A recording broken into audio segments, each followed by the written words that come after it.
Congressman Mac Thornberry is the chairman of the House Armed Services Committee and was at that meeting and joins us now. Mr. Chairman, thank you for your time this morning. Sure, thanks for having me. First off, what can you tell us about that meeting? How'd it go? It was helpful. The Secretary laid out for us a preview of the National Defense Strategy, which he will unveil later this week. And if you think about it, we have everything from peer competitors like Russia and China to the rogue nations like Iran and North Korea, of course, and terrorism hasn't gone away. And we expect our military to be able to deal with all of those threats, and this strategy tries to figure out how we're going to do that. The challenge is you can come up with the best strategy in the world, but Congress has got to put the money behind it. We've got to build the military that will deal with all those threats, and right now there's political games going on in this building that is not adequately funding our military. You sound clearly frustrated about all of this, Mr. Chairman, and I look at the lineup. I look at the members that were included in that meeting that you just came out of, and including yourself, your colleague Adam Smith, Senators John McCain, Jack Reed, Secretary Mattis in the room, Deputy Secretary Patrick Shanahan, General Joseph Dunford, General Selva, Vice Chairman of Joint Chiefs. Is there concern with that group that there is not a willingness to get something done when it comes to funding the government, getting a deal done to avoid the effect that this would have on our military?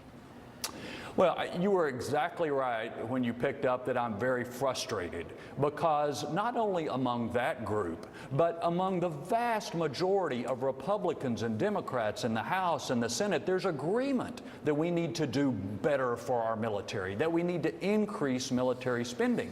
The problem is you've got some people who will only agree to that if they get their way on some other issue, like immigration, DACA, or funding for EPA, or something else. So if we could just vote on the merits of this issue, the military would be taken care of, and then we could go debate the other issue. But unfortunately, the military is being held hostage to these other political issues, and that's the reason I'm frustrated, and that's the reason all the people you just mentioned in that meeting are concerned, whether we can actually implement a strategy that we come up with. Would you support another stopgap funding bill?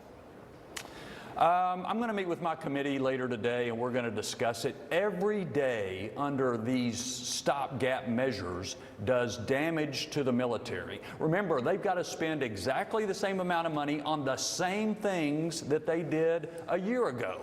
Under these measures, they can't train for what's coming. They can only do the training for what's been.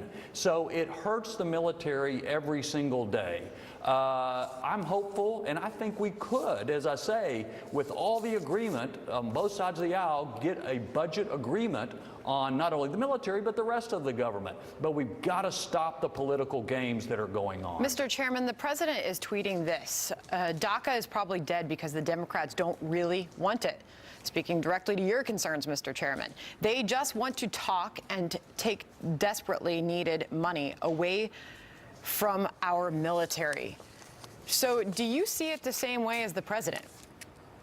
Well, I worry about the same thing. I worry about whether some of these folks really want to get a DACA fix, or whether they want to just keep the issue out there because they think it helps them politically. And again, every single day that goes on, it hurts our military. And so, you know, all morning y'all been covering various political dramas about Bannon and immigration and all sorts of things. Mm-hmm. The only way any of that goes on is that men and women are out there risking their lives to protect and defend us. We have an obligation to them to give them the resources, and Congress is not meeting its obligation right now. Mr. Chairman, that's the reason for the frustration. I only have a few seconds left. What's your message to the rest of Congress as we see the clock ticking? We need to do our job. We need to support the military in the way it should be supported, leave these other issues on their own merits, but don't hold the military hostage to any other issue. Mr. Chairman Mac Thornberry, we thank you for your time this morning. Thank you. 10 minutes.